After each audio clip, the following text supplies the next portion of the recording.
ಎಲ್ಲ ನನ್ನ ಪ್ರೀತಿಯ ಬಂಧುಗಳೇ, ಇವತ್ತೇನು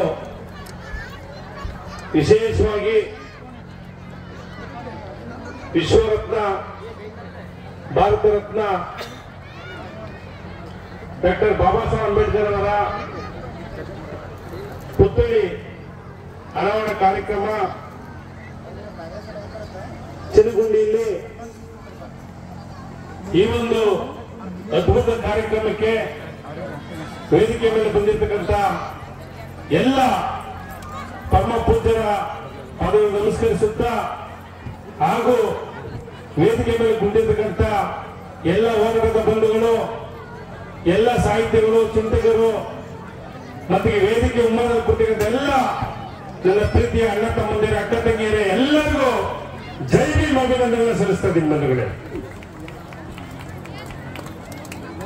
ಬಂಧುಗಳೇ, ಇವತ್ತು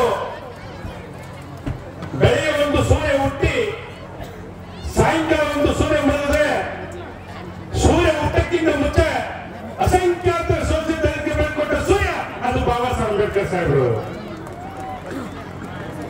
ಇವತ್ತು ಕನ್ಯಾಕುಮಾರಿಯಿಂದ ಕಾಶ್ಮೀರ ತನಕ ಅತಿ ಹೆಚ್ಚು ಸ್ಟ್ಯಾಚ್ಯೂ ಯಾವ್ದಾರಿದ್ರೆ ಅದು ಬಾಬಾ ಸಾಹೇಬ್ ಅಂಬೇಡ್ಕರ್ ಸಾಹೇಬ್ ಸ್ಟ್ಯಾಚ್ಯೂ. ವರ್ಷದ 360 ದಿವಸ ಯಾವ್ದೋ ಒಂದು ಅಬ್ದುಲ್ ಜಯಂತಿ ಅಂತ ಕೇಳಿದ್ರೆ ಅದು ಬಾಬಾ ಸಾಹೇಬ್ ಅಂಬೇಡ್ಕರ್ ಸಾಹೇಬ್ ಜಯಂತಿ.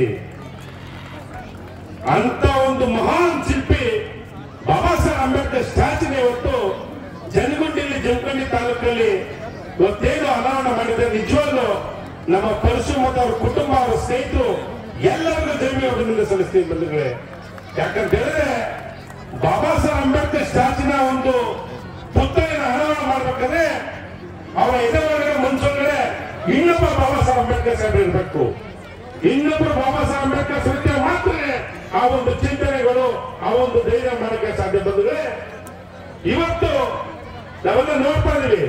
ಇವತ್ತು ಬಾಬಾ ಸಾಹೇಬ್ ಅಂಬೇಡ್ಕರ್ ಕೊಟ್ಟಂತ ಕೊಡುಗೆ ಇವತ್ತು ರಿಸರ್ವೇಶನ್ ಅಲ್ಲಿ ಮಂತ್ರಿಗಳಾಗಿದ್ದಾರೆ, MLA ಆಗಿದ್ದಾರೆ, IAS ಆಗಿದ್ದಾರೆ, IPS ಆಗಿದ್ದಾರೆ, ಎಲ್ಲ ಅಧಿಕಾರಿ ಚುನಾವಣೆ ಮಾಡಿಕೊಂಡಿದ್ದಾರೆ. ಆದ್ರೆ ಅವರು ಯಾವತ್ತು ತನ್ನ ಸ್ವಂತ ಖರ್ಚಲ್ಲಿ ಎಲ್ಲೂ ಒಂದು ಬಾಬಾ ಸಾಹೇಬ್ ಅಂಬೇಡ್ಕರ್ ಸ್ಟ್ಯಾಚ್ಯೂನ ಉದ್ಘಾಟನೆ ಮಾಡಿಲ್ಲ.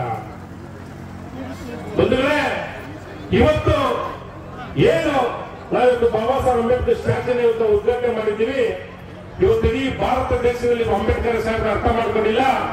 ಇವತ್ತು ಲಂಡನ್, ಜಪಾನ್, ಅಮೆರಿಕದಲ್ಲಿ